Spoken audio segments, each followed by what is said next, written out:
obviamente. Ya creo que hay muchas cosas que no les voy a tocar. Sin embargo, algunos detalles les voy a compartir de unos nuevos medicamentos, de la nueva clasificación, otras cosas adicionales que pasan ustedes porque ya saben, ¿no? Ya saben de ese tema, ya vamos a repasar nada más algunas cosas. El tema es acerca de los antiarrítmicos. Ahora les voy a pasar un segundo.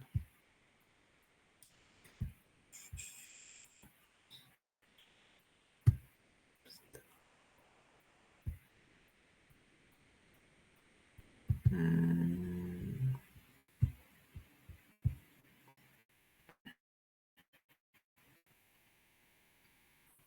¿Lo ven?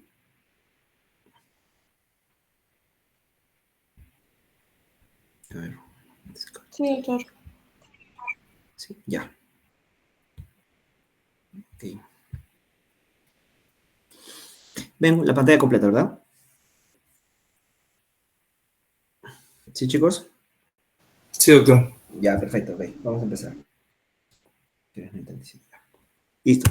Ok, respecto a los antiarrítmicos, ya. Esta clasificación ya la deben conocer, acerca de la clasificación de Vaughan de los antiarrítmicos, acerca de los grupos 1, 2, 3, 4. Bueno, esa es de forma general que ya... Hay más gente entrando, un momento.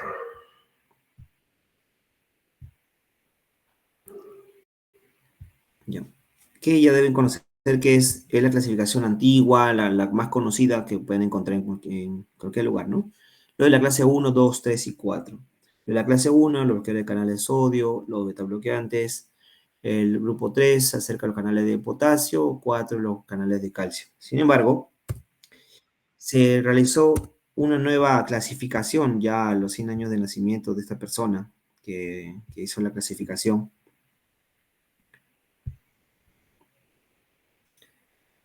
Hizo esta nueva clasificación, ¿no? Desde grupo 0 hasta grupo 7. Hay varios medicamentos, nuevas formas de clasificar, nuevas formas de mecanismo de acción de otros medicamentos que van a funcionar como antiarrítmicos.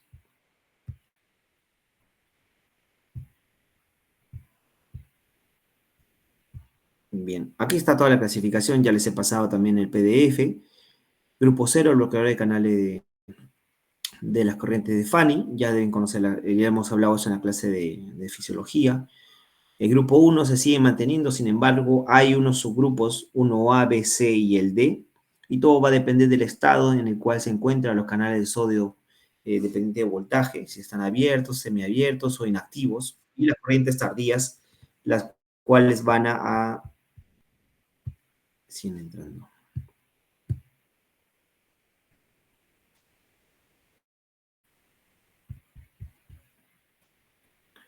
Vamos a determinar acerca de cómo se va a encontrar el estado de ese receptor de sodio dependiente de voltaje, que va a ser una disección intermedia, una disección rápida o una disección lenta. Y eso va a determinar el tiempo o las características con las cuales vamos a encontrar en el potencial de acción por este medicamento. Los del grupo 2, los del grupo 3, que es lo mismo, sin embargo, ya empiezan a subclasificar otras cosas adicionales. Lo que está pintado de amarillo es lo más conocido que es para ustedes, ¿no? Sin embargo, hay otros medicamentos que no están, que no estaban incluidos. Bien, primero eran los receptores, cuáles son, y segundo, en esta tabla ya encontramos los nombres de los medicamentos. Solo para que se familiaricen con estos, tenemos la ibabradina, han escuchado que también está utilizado para lo que es los pacientes con falla cardíaca u otras indicaciones. Bueno, siguen entrando, ya somos bastantes. Ok, tenemos la ibabradina, la más conocida de ellas, luego vamos a hablar de esta. También tenemos lo que han visto bastante, la quinidina, la procainamida, etcétera, ya. Sin embargo, la procainamida nada más para recordar el medicamento en especial. También tenemos la lidocaína, la fenitoína. Alguien más entra ahora.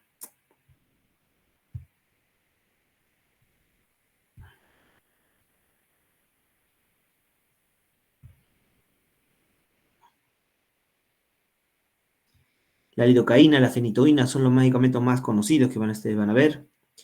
Luego la ranolacina, otro medicamento en falla cardíaca que también utilizamos. Los inhibidores autonómicos o activadores como el timolol, el propanolol, todo lo que son dentro de los betabloqueantes, ya que han visto ustedes, algunos son no selectivos o van a ser selectivos beta 1, eso ya lo vamos a ver más adelante.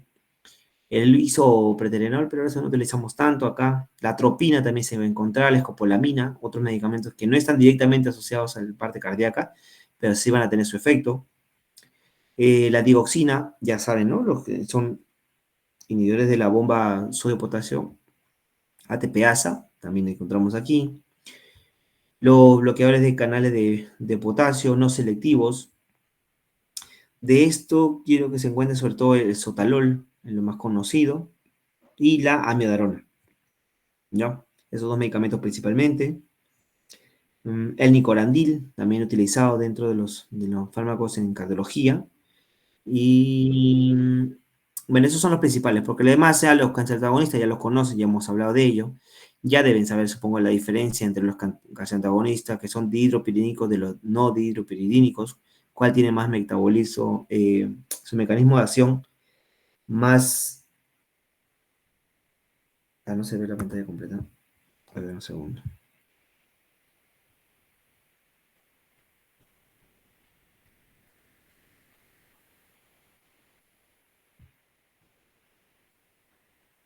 Mm,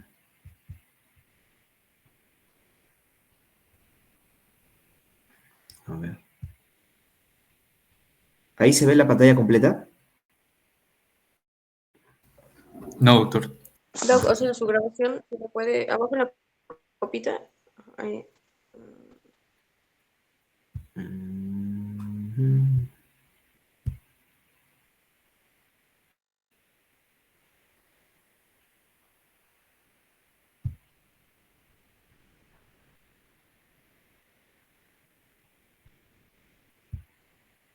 ahora.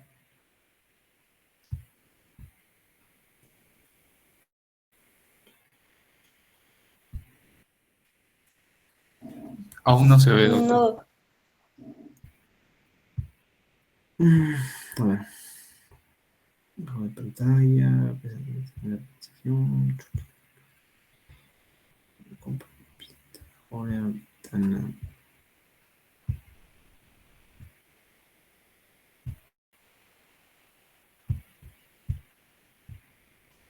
nada.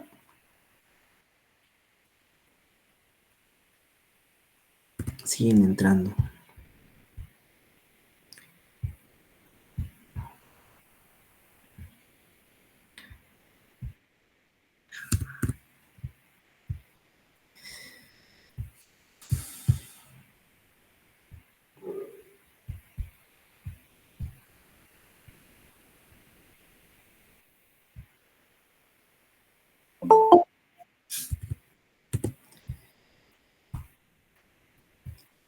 Ok.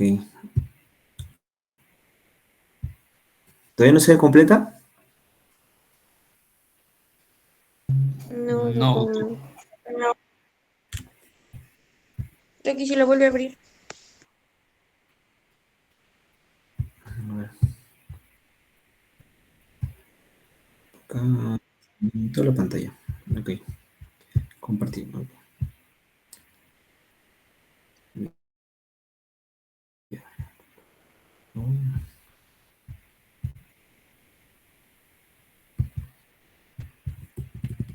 Y ahora sí, ¿no? Ahora sí, doctor. Ya listo. Entonces, esos son los principales medicamentos que tienen que conocer. ¿Ya? De los bloqueadores de canal de calcio, igual. Ya le hemos mencionado algunos. La diferencia de lo que son los dihidropiridínicos de los no dihidropiridínicos. Y algunos otros medicamentos adicionales que vamos a encontrar acá, pero ya no lo vamos a mencionar porque es demasiado para este momento. Entonces, de manera general, los cuatro medicamentos que conocen, los de clase 1, 2, 3 y 4, el 1 va a actuar en la fase 0 principalmente.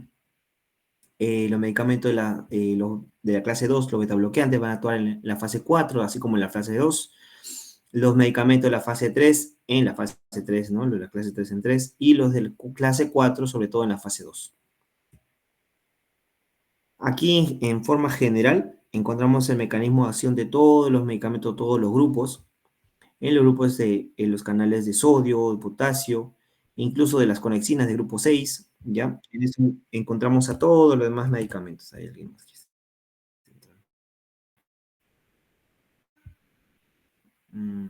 Bueno, son unos más. Listo. Empezamos con la clase 0, es de respecto a la ibabradina, ¿ya? La ibabradina va a actuar en los canales de las corrientes de Fanny. Ya le habíamos mencionado que para que pueda un potencial de acción se puede dar de manera constante, no tenga que necesitar un impulso o un estímulo adicional, es por eso que tenemos esta despolarización diastólica que va a ser más lenta por el efecto de la ibabradina. Entonces, eso va a reducir la frecuencia cardíaca de los pacientes. Este medicamento va a tener una absorción rápida, concentración de plasma en 1 hora es rápido también la biodisponibilidad, va a ser afectada por los alimentos, o sea, por su absorción. Su unión a la proteína va a ser casi del 70%, no hay una acumulación del fármaco de por sí en el cuerpo y una semivida casi de 12 horas.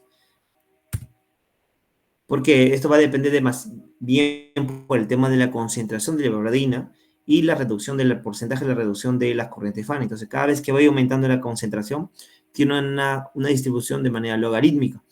Entonces, eso hace que la disminución de la frecuencia en un porcentaje va a ser de manera muy rápida. Si a los pacientes le damos normalmente una dosis de 5 miligramos 2 veces al día, ¿ya? Y luego se va a evaluar a las 2 a las 4 semanas el efecto. Si es que este paciente tiene algún defecto de la conducción o existe que hay una posibilidad de que pueda presentar bradicardia con compromiso hemodinámico, le vamos a iniciar en la mitad de la dosis para tratar de ver cómo responde a esta. Si a las 2 a 4 semanas vemos que responde con la frecuencia cardíaca, ¿no? Si la frecuencia cardíaca llega entre 50 y 60, mantenemos la dosis. Si está por encima la frecuencia cardíaca, aumentamos la mitad de la dosis. Pero si está por debajo, o sea, si es demasiada bradicardia, menos de 50, o no lo tolera bien el paciente, te dice, estoy con mareos, tengo desmayos, etcétera, entonces reducimos a la mitad de la dosis. Una de sus complicaciones son las bradicardias que pueden ser sintomáticas o asintomáticas, y eso es que tener mucho cuidado con este medicamento. También debe evitarse durante el tratamiento con la ibabradina, va a ser el uso concomitante, por ejemplo, los calciantagonistas no dihidropiridínicos, que ya lo vamos a ver cómo actúan y todo, como el ditlacet verapamilo, ya porque le van a producir más bradicardia a los pacientes, y algunos otros medicamentos no cardiológicos, como el nerfinavir, el ketoconazol, todos esos medicamentos que les suenan raros, ¿no? Incluso los antibióticos, ¿ya? También debe evitarse si está o contraindicado cuando se usa con inhibidores moderados o potentes de la CYP3A4, ya que se metaboliza por este mecanismo también y puede causar toxicidad. Cuando hablamos de los canales de sodio dependiente de voltaje, como habíamos visto, hay 3 estados en los cuales podemos encontrarlo. Un estado hiperpolarizado, que va a estar cerrado y no pasa la corriente. Un estado que va a iniciar la despolarización y otro una despolarización que va a estar persistiendo, ¿no? Esta partícula que se va a entrar va a encontrarse que va a obstruir la conducción en este canal de calcio, en el canal de sodio, perdón.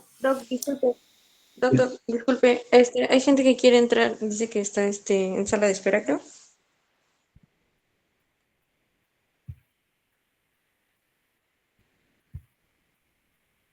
Ya, Gracias. listo. Entonces, esta corriente de sodio, depende de este ligando, va a encontrar sus 3 estados del canal de sodio, ¿ya? Es por ello que cada medicamento va a actuar en diferentes formas del estado de un canal de sodio.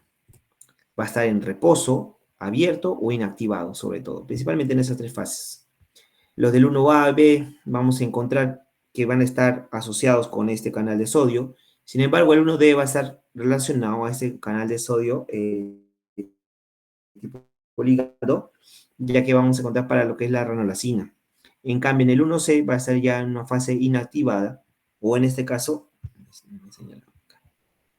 vamos a ponerla acá,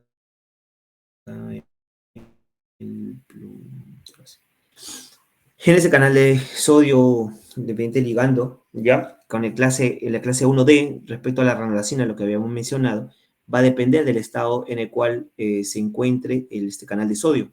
Si va a estar cerrado, va a estar abierto o va a estar inactivado. Cada uno de ellos va a actuar en diferente forma, en diferente estado del canal de sodio.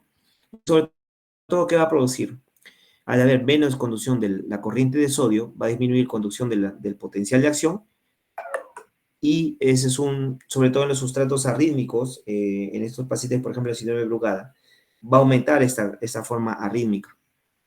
En el caso de que hay un umbral, aumenta el umbral, por ejemplo, para que pueda haber un estímulo adicional y esto se puede generar una arritmia, por ejemplo, disminuyendo la automaticidad. En cambio, el canal de sodio del ligando va a disminuir la duración del potencial de acción. ¿Sí? Cada uno de ellos va a tener una forma diferente de actuar o fisiopatología distinta respecto a la arritmia. De manera general, acá les he puesto este dibujito, es más o menos para que se acuerden. Tenemos el grupo 1A, B, C, como si fuera abrazo, ¿ya? De manera muy, muy práctica. Cuando tú vas a abrazar, abres todos los brazos, abres los dos brazos, y si es largo, incrementas, ¿qué vas a incrementar? Incrementas la duración del potencial de acción, el 1A. Por ejemplo, con la línea azul, aumentas el potencial de acción con la forma del 1A. Luego lo abrazas, cierras los brazos, entonces vas a disminuir la duración del potencial de acción, aquí con este moradito. Y el 1C, vuelves a tu estado, digamos, normal, ¿no? Con tus brazos a los costados, digamos, hay una duración de la prolongación del intervalo, pero no es tan ancha o es muy poco el efecto que el cual va a ser la duración. ¿Sí me captaron la idea? Para que se puedan acordar.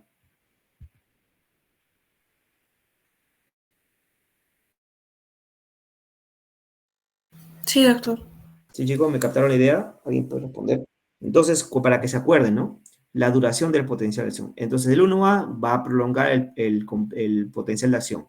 El 1B lo va a cortar y el 1C, su efecto va a ser muy poco, ¿ya? Porque el 1A va a tener un bloqueo moderado, el 1B va a tener un bloqueo débil y 1C va a tener un bloqueo marcado. Cada uno de ellos tiene un medicamento. El 1A tenemos la procainamida, la quinidina. En el 1B, la lidocaína, la fenitoína, es lo que más se van a acordar. Y el 1C tenemos la propafenona. Las indicaciones en términos generales acerca de cada medicamento, del 1A, en las taquicardias supraventriculares o taquicardias ventriculares o el síndrome de Brugada de por sí. El 1B, las taquicardias ventriculares, la fibrilación ventricular, sobre todo en la posinfarto, como el uso de la lidocaína, o en el caso de la tormenta eléctrica por las taquicardias ventriculares, utilizamos la lidocaína en infusión, o en el RCP. En el 1C tenemos las taquiarritmias supraventriculares, las tenemos por la FA, por vía accesoria, etc., todas las que hemos repasado, las contracciones ventriculares prematuras, la T polimórfica, ahí, etc. Bueno, de la procainamida, más o menos para que tengamos algunas cosas importantes nada más que recordar, unos detalles. Su metabolismo es por vía renal, da una supresión o una prevención de las taquicardias ventriculares. En los pacientes con FA y síndrome de Wolff-Parkinson-White, ¿se acuerdan cuando hablamos de esa FA precitada? ¿Se acuerdan de eso? ¿Se acuerdan qué medicamento no teníamos que dar a una FA preexcitada?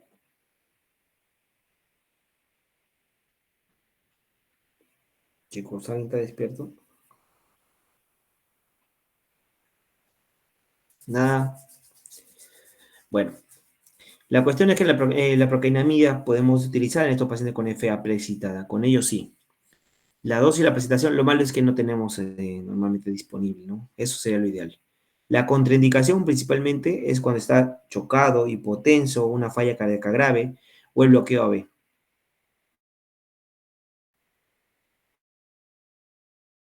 Así como o crónica o muy severa, en ellos va a ser complicado utilizarlo. Esta persona va a entrar.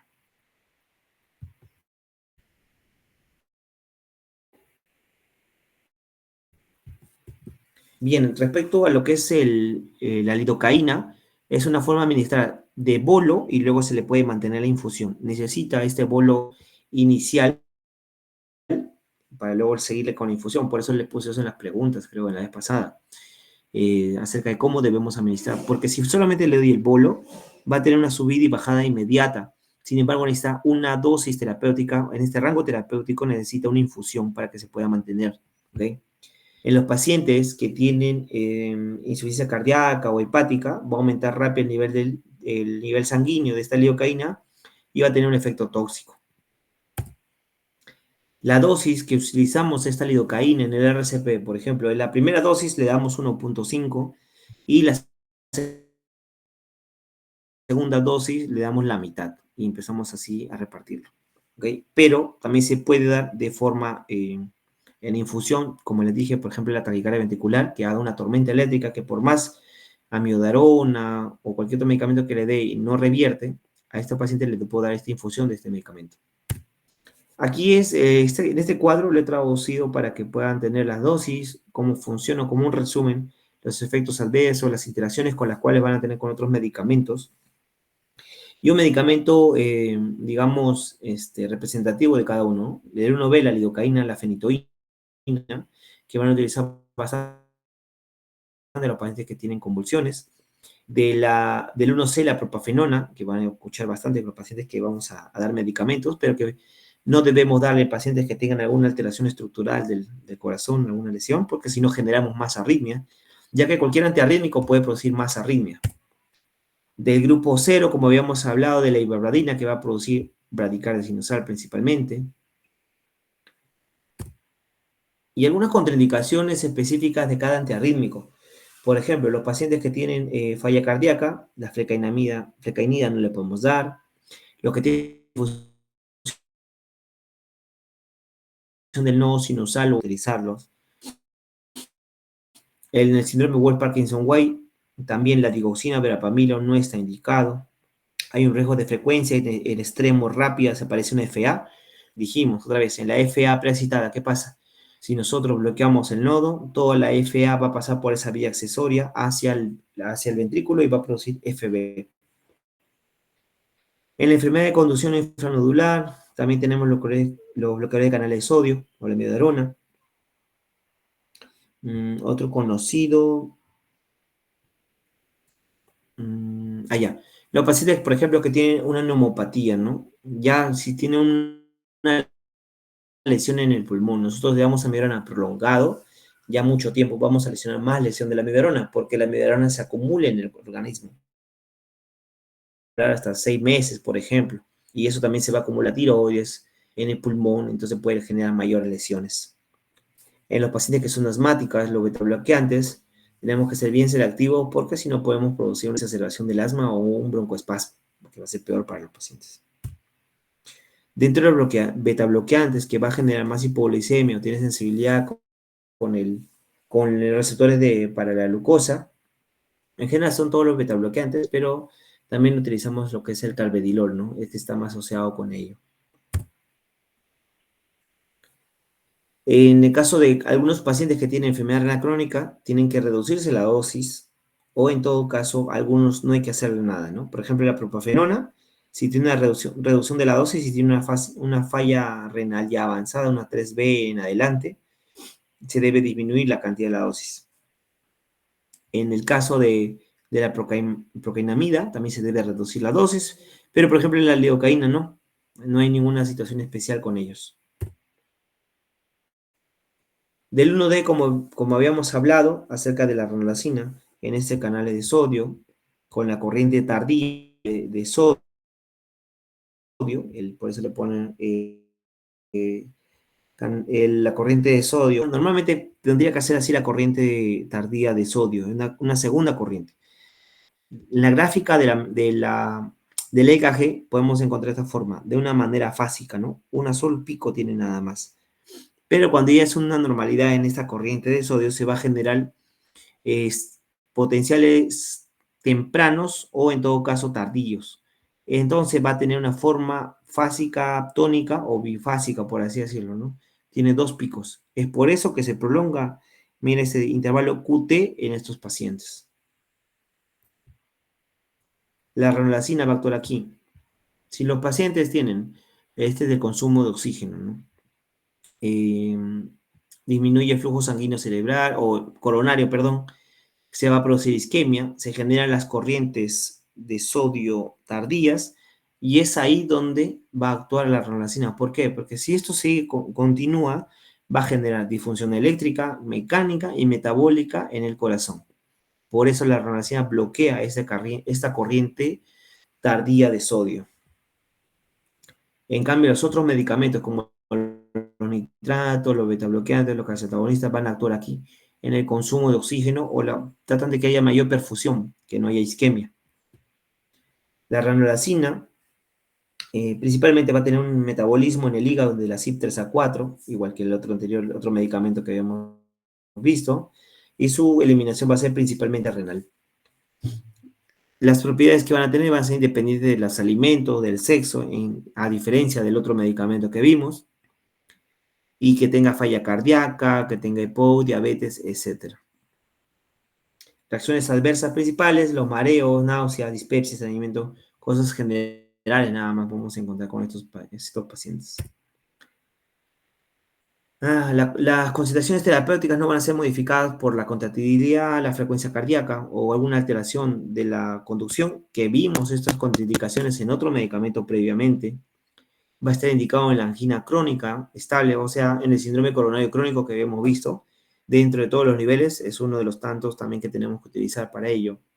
¿Y cuál va a ser su contraindicación principal? Lo que hemos mencionado acerca de la fase tónica, que tiene dos fases, es el QT prolongado, porque va a prolongar más el QT. Tiene entrado.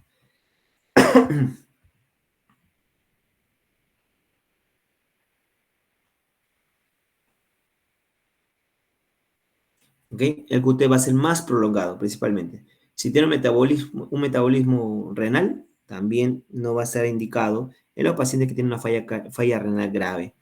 Y como tiene un metabolismo en el hígado del CYP3A4, también con otro inhibidor potente del CYP3A4 no debe utilizarse porque si no genera más toxicidad.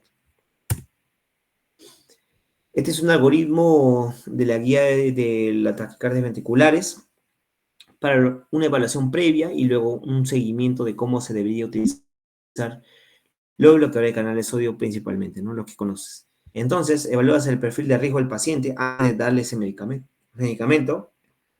Tienes que ver si tiene antecedentes de una cardiopatía, si ha tenido un infarto, una lesión, una cicatriz, no lo sé, una alteración dentro del electrocardiograma o en la ecografía.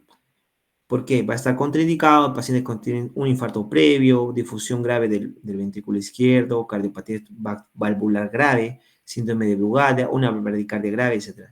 Tenemos que tener esas precauciones con estos pacientes. Si no tiene nada, todo el paciente, digamos, está sano completamente su corazón en términos generales, se le inicia el tratamiento unas 2 semanas. Según eso, vamos a ver cómo va cambiando, si genera un nuevo bloqueo de rama, si el QRS empieza a ensancharse. Entonces tenemos que considerar cambiar de medicamento o en todo caso reducir la dosis. También tenemos que ver que los pacientes nos cuenten si presentan síncope o alguna alteración en ellos. Por ejemplo, también tiene que tener sus controles a nivel renal y hepático, prácticamente porque, como han visto, todos estos medicamentos van a tener su forma de metabolizarse y eliminarse de la misma manera. Bien, de la clase 2 de los beta-adrenérgicos, que también ya deben conocer cómo funciona un beta-adrenérgico, ¿ok? Dentro de los receptores beta, que están asociados a la adenilciclasa, la proteína G, estos van a metabolizarse, van a permitir la entrada del calcio, con todo esto van a generar mayor ATP o la fusión de las cadenas de miosina, porque son dependientes del ATP. ¿Y qué es lo que va a producir principalmente este beta bloqueante? Los receptores beta, perdón, va a aumentar la frecuencia cardíaca, la fuerza del pico, de la fuerza con la cual va a contraer, y la tasa de la relajación. Son 3 mecanismos principales en estos receptores beta. En el caso de los beta 1 adrenérgicos, cuando van a bloquear este guanidato ciclasa para que no se genere más ATP o el AMP cíclico, y esto va a generar la inhibición de la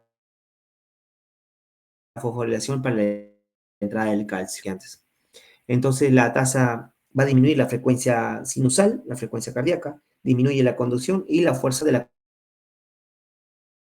contracción. O sea, dentro de sus tres receptores beta. Los efectos del beta bloqueante, como les había mencionado, son cronotópicos negativos, dromotópicos negativos, también funcionan como antiarrítmicos, la inotropía, o sea, la fuerza con la cual van a contraer, también son antiisquémicos, es decir, porque como ya no hay mayor contracción, los vasos van a generar mayor irrigación, va a generar menos isquemia, pero va a tener también interacción con otras drogas, como el verapamil, la diltiazem, la dioxina, que son depresores del nodo. Eso tenemos que tener mucho cuidado con esos medicamentos. Así como otros inotropos negativos, también va a funcionar los bloqueadores de canales de calcio, los antiarrítmicos o los anestésicos. Debe haber un balance en el caso del oxígeno en los cuadros isquémicos. Hay una mayor demanda de oxígeno y una poca oferta de oxígeno en estos pacientes, por eso se genera la isquemia. Disminuye la frecuencia cardíaca, disminuye la postcarga, aumenta el tamaño del corazón y eso va a generar mayor estrés en la pared, disminuye la contractilidad. Entonces es un desbalance lo que se genera en estos pacientes cuando hay un tipo de isquemia. Los betabloqueantes, como su efecto antiarrítmico, de una manera en general todos son efectos antiisquémicos, como ya les mencioné, por eso es uno de los pilares de tratamiento del síndrome coronario crónico. En algunos van a estabilizar de cierta manera, estabilizan la membrana cuando hay alguna alteración de ella, van a actuar en la fase 0. También van a limitar las corrientes Fanning, como ya habíamos mencionado, ya no va a estar tan empinado, sino va a estar un poco más lento. Y en el caso específico del sotalol, van a prolongar la duración del potencial de acción. ¿Sí? En este caso son algunas de las características de estos betabloqueantes. En el caso de los pacientes que tienen falla cardíaca, HF de falla cardíaca, HF de falla cardíaca, tenemos receptores beta 1 y beta 2. Cada uno tiene una cuanidad ciclasa general, el tema del MP cíclico y da un regulation, o sea, disminuye la contracción, o el beta 2 son efectos mediados por el efecto beta 2, disminuye la contracción, pero también genera una disminución de la apoptosis. Cuando hay exceso de la estimulación de los beta bloqueantes en la paciente con falla, va a generar, vamos a esos receptores beta, pacientes durante los segundos, minutos y horas. Aquí hay una progresión de ello. Por ejemplo, los beta agonistas que están dando de manera sostenida, están estimulando, van a generar una fosforilación, un desacoplamiento. Luego va a generarse un secuestro, se internaliza, se recicla y va a ser un ciclo. Se va a generar un ciclo con estos receptores beta. Pero lo que va a generar también es una cardioprotección y una degradación lisosómica que va a generar de estos receptores beta adrenérgico, ¿no? ¿Cómo se va a generar el mecanismo o la metabolización de estos receptores?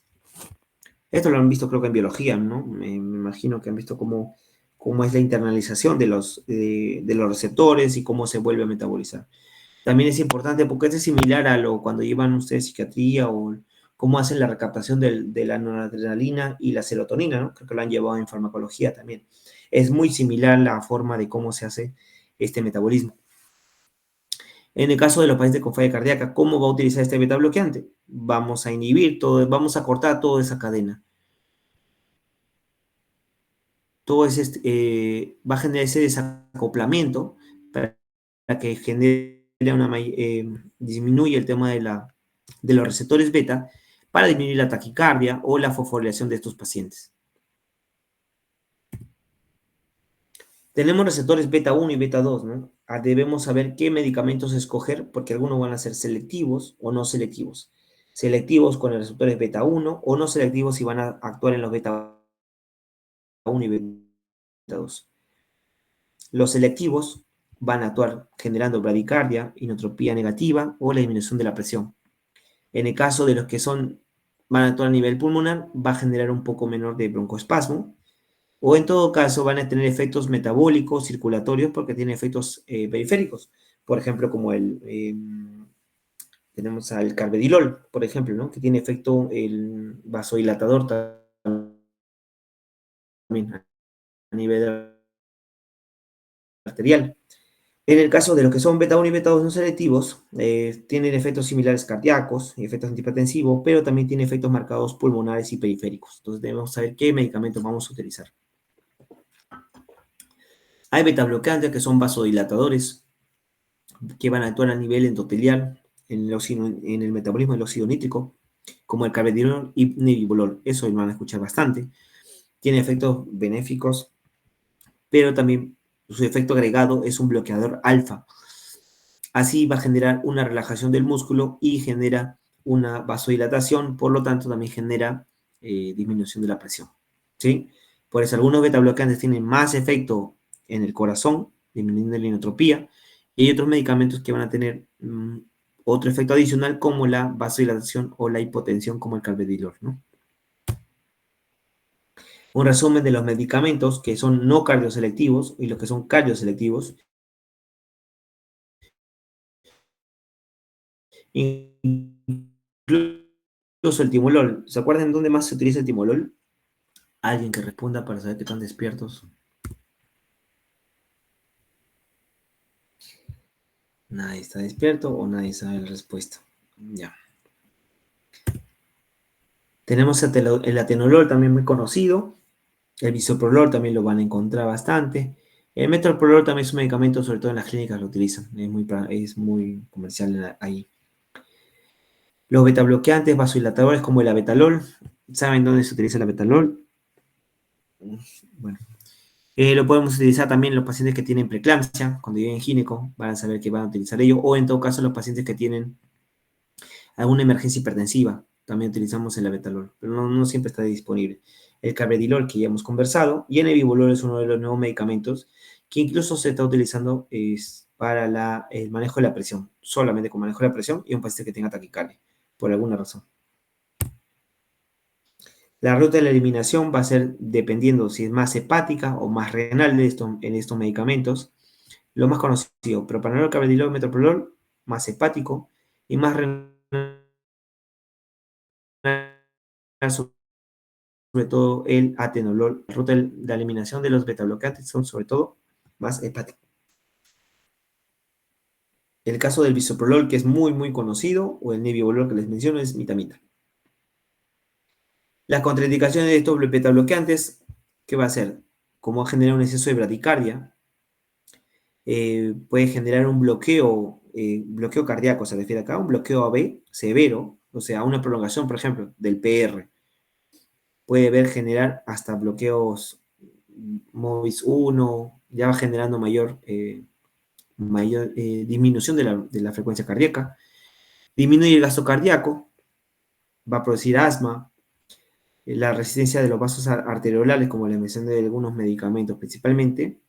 Hay contraindicaciones relativas cuando se utiliza con otros medicamentos, como los betabloqueantes, o en todo caso la amiodarona, en el caso de la angina Prince-Metal, etcétera, ¿no?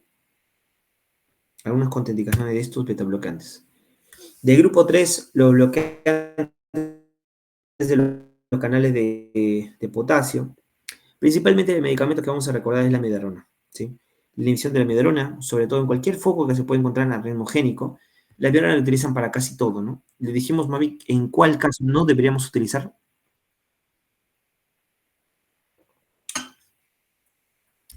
¿Se acuerdan que no deberíamos utilizar en la FA precitada por una razón, verdad? Ya lo hemos mencionado.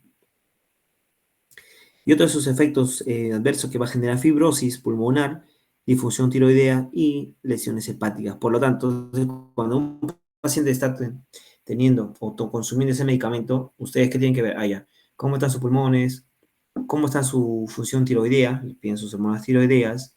¿Cómo está su función hepática? Le piden sus transaminasas. Y ¿qué otro efecto amiodarona tiene? La prolongación del QT, ¿verdad? Entonces van a ir contando cuánto de QT tiene cada vez, ¿no? Pero que si hay una prolongación del QT, sigue prolongándose, se puede torcer y arritmia. De grupo 4, son los bloqueantes de los canales de calcio. Tenemos los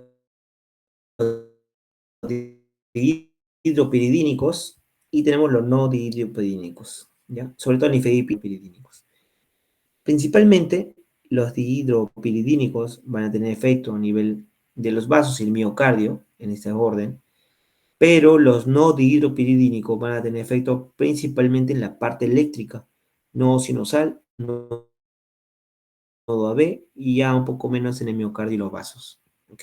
Quiero que tengan ese concepto claro. ¿Por qué motivo utilizamos amlodipino, nifedipino, por ejemplo, para bajar la presión y no utilizo el litracén? Porque utilizo el litracén, por ejemplo, cuando hay una arritmia y no utilizo el nifedipino. Aquí tiene su uso clínico, en el caso de la angina, la hipertensión, en el caso de los no dihidropiridínicos, sobre todo las arritmias supraventriculares. ¿Okay? Las contraindicaciones, bueno, en los pacientes que tienen una disfunción del ventrículo izquierdo, o sea, una falla cardíaca ya con FEV reducida, en esos pacientes no deberíamos utilizar el amlodipino y el nifedipino. Dice, menciona una excepción, pero en términos generales no deberíamos utilizar, porque generamos mayor disfunción en ese ventrículo izquierdo. Las dosis de los medicamentos, el verapamilo, ya tenemos en tabletas y las otras presentaciones, y el diltiazem, ¿no? También tenemos su dosis, cuál va a ser su, ya luego lo van a revisar, una mirada a esto, ¿ok? Y las contraindicaciones principalmente, ¿no? Verapamilo va a generar más constipación y es un depresor del nodo sinusal, ¿no? Sinusal, nodo B. En el caso del verapamilo no hay tanto respecto al... Es como el diltiazem es como el verapamilo, pero no hay tanto constipación, ¿ya? Eso es un dato que pueden llevarse.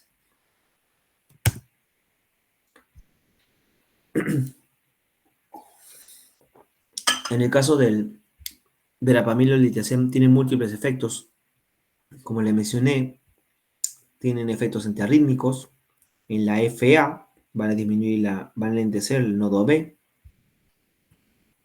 Se genera a nivel de la circulación sistémica, una dilatación arteriolar, disminuye la poscarga, disminuye la presión y eso genera un efecto antianginoso. Por eso, otra vez, este medicamento, como otros, los bloqueadores de calcio, es uno de los pilares también del tratamiento de los pacientes de los que tienen síndrome coronario crónico. Es el dolor crónico o enfermedad de la angina estable. Este medicamento ayuda a que genere menor angina, menos dolor en los pacientes. Las contraindicaciones de estos no dihidropiridínicos, como dijimos otra vez, actúa en la parte eléctrica prácticamente, sinusal, nodo B. Si un paciente tiene el síndrome del seno enfermo, por ejemplo, por momentos tiene una taquicardia y por momentos tiene una bradicardia severa, en esos pacientes yo no le voy a dar este medicamento porque ese medicamento actúa justo ahí y lo va a lesionar más. Los que tienen toxicidad digitálica o los que tenemos que tener mucho cuidado son los con los beta bloqueantes porque también actúan a nivel de los nodos, ¿no? Ya hemos hablado de los pacientes que tienen falla sistólica, falla del ventrículo izquierdo, o que tengan un tipo de bloqueo, ¿no? Cualquier cosa que le esté dando bradicardia o bloqueos, si le doy otro que lo va a bloquear más, obviamente va a estar contraindicado, ¿verdad? En el caso de los dihidropiridínicos, ¿cuáles van a ser las contraindicaciones? Dijimos que ellos actúan más vascular y más muscular. Entonces, si tu paciente tiene una estenosis aórtica, cuando tenga que contraer y todo ello, va a generar mayor disfunción. Todo lo que genera una obstrucción, miren, construcción a nivel de estenosis aórtica.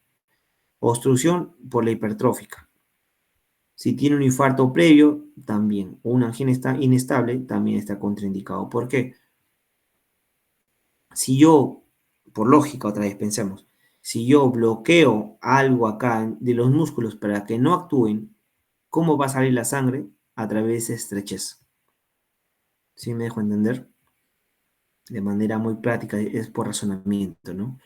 Si quiero que haya salida del todo de la sangre del ventrículo izquierdo hacia acá, y hay estrechez, necesito fuerza. Si yo le doy algo que va a bloquear esa fuerza, obviamente me va a generar mayor disfunción. ¿Sí? No va a haber contraindicaciones a nivel del nodo sinusal nodo AB porque dijimos que tenía más efecto a nivel muscular y vasos, ¿verdad? No como los no dihidropiridínicos que sí van a actuar aquí. Bueno, entonces acerca de cómo funcionan los canales de calcio a nivel de la regulación en nivel miocárdico, ¿no? Ya dentro de todo lo que hemos visto los gráficos previos, estos canales de calcio, cuando se liberan más calcio por el tema del infarto, por el tema de las lesiones y todo el mecanismo, toda la cadena que se va a generar, el calcio debe estar libre para la contracción y relajación, ¿no? Sin embargo, este calcio se va liberando, se va lavando, se va liberando de la parte de los músculos del miocito y genera mayor disfunción.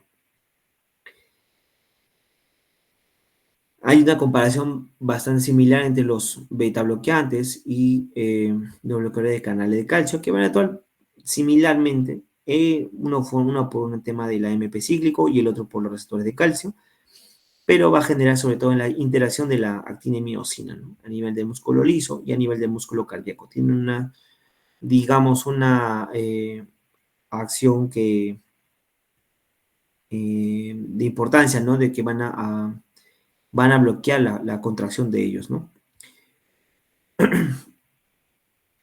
En el músculo liso va a promover, por ejemplo, la contracción muscular.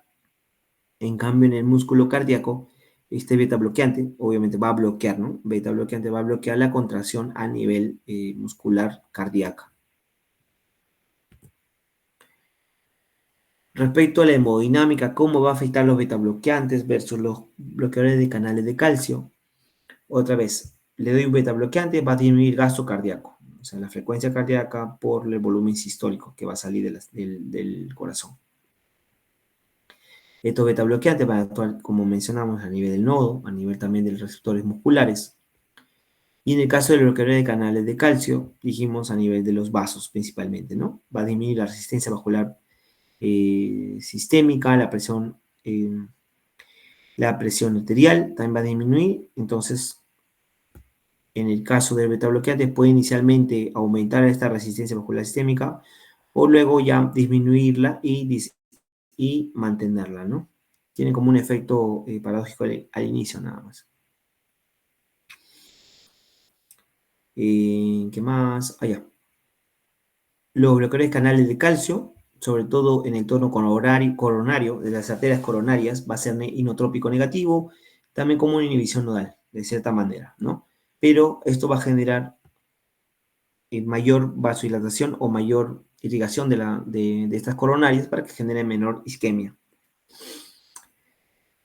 De la selectividad ya habíamos hablado acerca de vascular, quién es más vascular, quién es más cardíaco. De hidropiridínicos vimos arteriolar principalmente, ¿no? Nifedipino y nifedipino, altamente sensible con ellos, pero estos son los más comunes que van a ver en la emergencia o en cualquier prescripción, ¿no? Nifedipino y amlodipino. Hay otros medicamentos que ya como el nicardipino, que se utiliza en los pacientes que han tenido ACV, que han tenido un infarto cerebral. Cuando roten en neuro, o ya han rotado, supongo, van a ver mucho respecto a este medicamento nicardipino.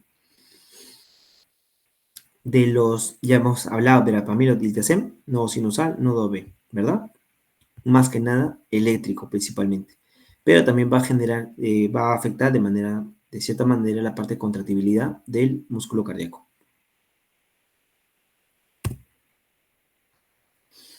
Estos bloqueadores de canal de calcio a nivel cardíaco, como cuando está en la parte isquémica, como dijimos. ¿Se acuerdan que había un problema entre la oferta y la demanda de oxígeno? Entonces, este bloqueador de canal de calcio va a generar una mayor vasodilatación y una mayor flujo colaterales que también van a ayudar a irrigar o en todo caso oxigenar las arterias coronarias. Genera una rápida vasodilatación y eso va a ayudar en este caso va a ser generar un efecto antiisquémico, ¿no? Y por último, creo que sí, con esto acabamos ya, chicos. Sí. De manera general, Esto es de la guía de las taquicardias ventriculares, por ejemplo, cuando hay tormenta eléctrica o en el caso de los pacientes que tengan una arritmia ventricular polimórfica, tenemos que ver cuál es la causa de por qué se está produciendo ese tipo de arritmia. Si es un tema de isquemia, dijimos el tema del infarto, todo el protocolo que habíamos visto antes.